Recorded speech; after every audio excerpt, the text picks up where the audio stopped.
I'm going to tell you guys a little something about my juvenile activities. First off, I'd like to say that I was not the best kid in the world.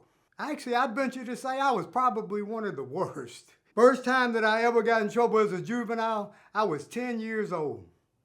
Unbelievable, right? Had a little problem with this kid in the schoolyard. Some people said that it was a bully situation, but I was too little to be a bully. But I'm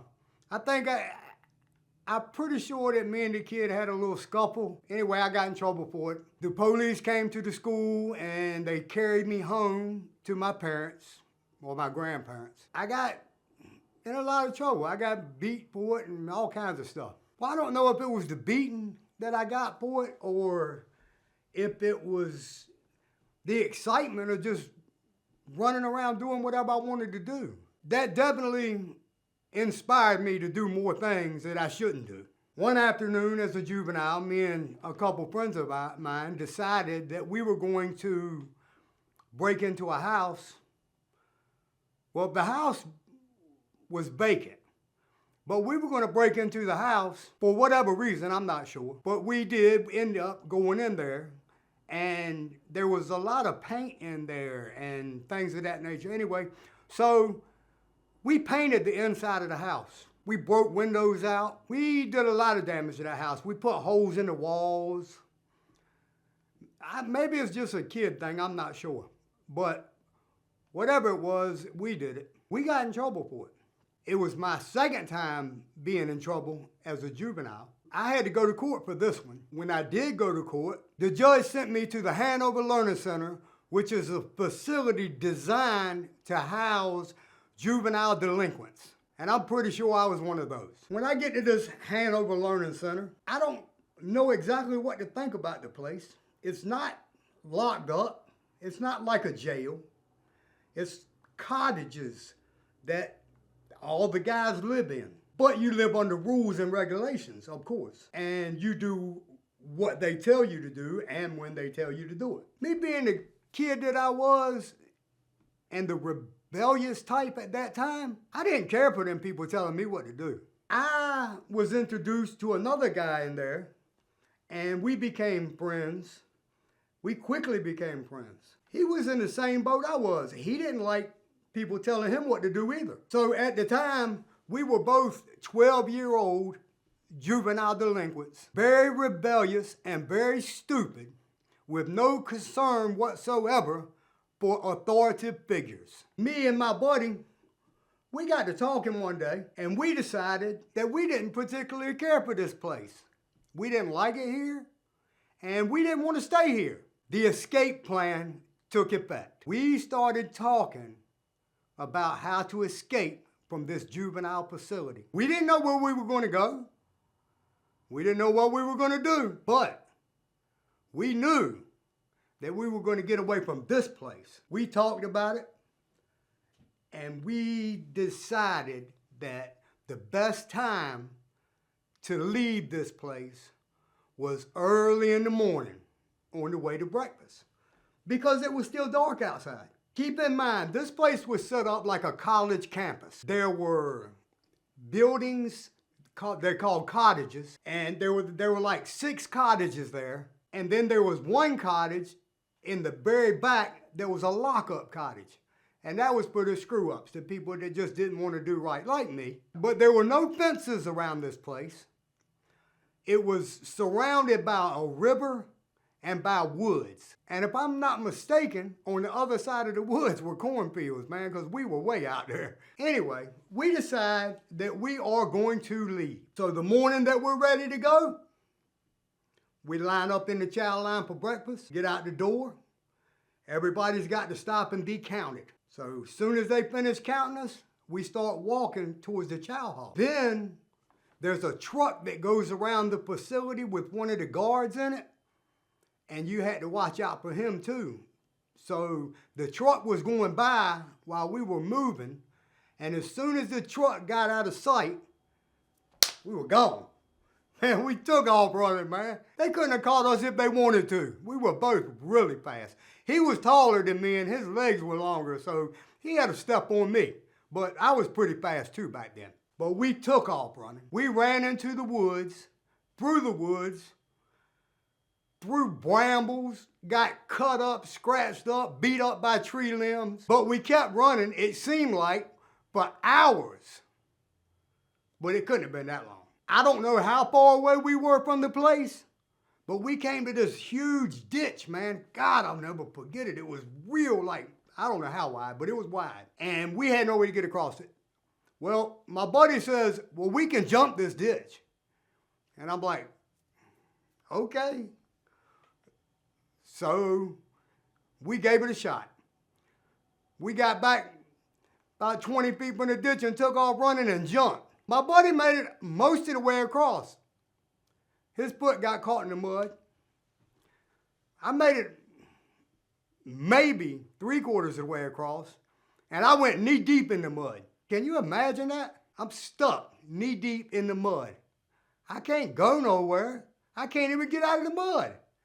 So my buddy gets his foot out and climbs up the bank of this ditch and gets a long tree limb. And I grab hold of this tree limb and he pulls me out of the mud. Once I get out, I climb up the bank and we sat there for about 5 minutes and we rest. And then we hear the dogs. I'll never forget it for the rest of my life. It sounded like the hounds of hell coming. I'm tired, my buddy's tired. Neither one of us want to run anymore. It seems like we ran for miles already. But we get up and we take off running again. We run, man, I have no clue how far we run. But all we run into is deeper, thicker, harder to get through woods. It's like there's nowhere to go. Every time you try to go somewhere, you're running into brambles or whatever they're called, the big thick stickers. We were getting kind of messed up in there trying to get through them woods. We were in a jam. The dogs were coming, you could hear them, they were getting closer. I'm getting a little scared now because I don't know what to do. And I don't want to go back to this place. I don't want to get caught for escaping from this place. Me and my buddy got a good idea. Let's climb a tree. We can climb a tree and then the dogs can't find us because they'll lose our scent, right? Of course they will. But we didn't know the scent was going to stop at the tree that we climbed. Come on, man. So we climbed this tree and we climbed all the way up the tree to the top. And we're sitting up at the top of the tree, resting, trying to get our wind. And here come the dogs with the dog owners that are tracking us down for running. And they're just howling away and running, and they stop at the tree. And they just start, circle the tree, start barking, looking all up in the tree. We were hit. The guys down there, the guards that had the dogs, they didn't know what to do at the time either, because we're way up in the tree and they don't know how to get us down. They don't know how to make us come down out of the trees. We were kids, so they're not going to shoot us. One of the guards says, all right, y'all aren't going no farther. Come on down out the tree now. And my buddy looks at him and says, hell no. Call the fire department, come get us. We ain't coming down. I don't know where he got that idea from, but that was hilarious. I couldn't believe it. I started laughing, man. That cracked me up. They sat there and waited us out for probably 20 minutes or so, you know, with the dogs and all, before they started climbing the tree to come get us. These guys started climbing this tree, and they're like, okay, so if we got to climb up this tree to come and get you, you're not going to like the way that you come down. And that kind of worried me too, because I didn't want to fall out of no tree. I started climbing down the tree. Yeah, I gave up. I didn't want to give up, but I didn't see no other option at the time. And we get down there, and the guards that were down there, they had already climbed back to the ground. So we get down to the bottom of the tree, and the guards grabbed us up like we were convicted murderers, and they didn't have handcuffs or stuff like that. They didn't have nothing to lock us up with or anything. They just grabbed us by our arms and by our ears and stuff like we were little kids. I mean, I guess we were, right? They just kind of, you know, come on, get back. What are you doing? You know you're not supposed to run. Anyway, so they got us by our arms, both of us, taking us back, all the way back through the woods to the compound where we came from. Except they went around the ditch. I don't know how they did that, man. We might have got away if we could have ran around that ditch. When we get back to the compound, we have got to go in front of this guy in this office and tell him why we ran. Why did you run? I mean, I don't know. I don't like it here, I guess. You know, the guy decided that he's going to put us in the lockup building. He said, well, being as you want to run and you don't want to be here, and the judge sentenced you to be here, I'm going to put you in the lockup building for a little while and see how you like that. We went to the lockup building, and once I got in the lockup building, man, I was kind of upset about running, man, because them people in there were kind of crazy. We go to the lockup building and we get our bunks, and it's kind of funny because once we get our bunks, I get a bunk and he gets the dude that I ran with, he gets a bunk right over top of me. We get our dinner, they bring our dinner to us, they bring everything to you in the lockup building, you don't go nowhere. So after we eat dinner, we go back to our bunks.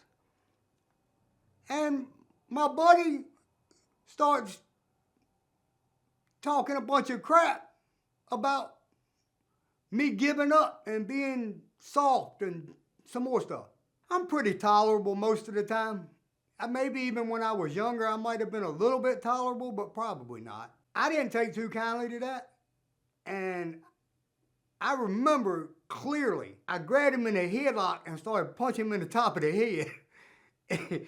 I just felt like he was doing something wrong. They come and broke that up, and that was over. That was over. You know, my buddy didn't have nothing to say about it. I didn't have nothing else to say about it. And there wasn't any place else that they could put us. They couldn't even separate us because we're both in the same building. So if we're gonna fight, you're gonna fight. I ended up staying in this lockup building. My buddy got out in a month, 30 days, and he was out. I ended up staying in this lockup building for 90 days. And you might ask why?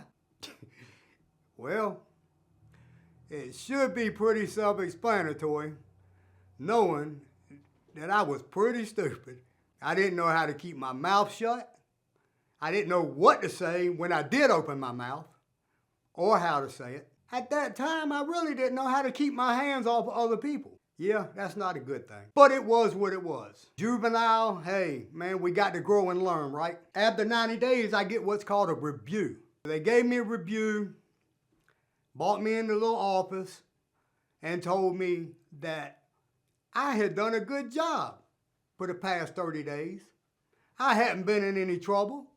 I hadn't been in any fights, and that they were going to let me back out in regular population and put me back in my original building that I came out of. And my first thought, soon as he told me that, was I can run again, but I can go a different way this time.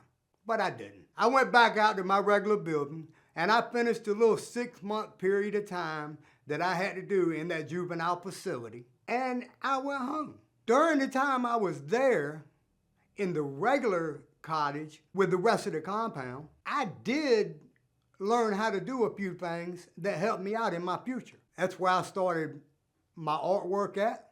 That's where I started drawing. That's where I started learning how to talk to people. I started learning how to be respectful to people. So there were some good changes that took effect there. Not all of them were guaranteed to last, but a lot of them did. So that experience and that part of my life was a really, really big deal for me as far as growing into maturity and learning how to be somewhat of a better person. So that's an experience from my childhood that I'll never forget, kind of locked in my brain. And I just wanted to share that with you guys, man. Hopefully you would enjoy it, maybe see some humor in it, you know, and see the seriousness of the situation as well. And I really want to thank all you guys out there for your participation and for all the love that you show and all the support. APS for life. Peace!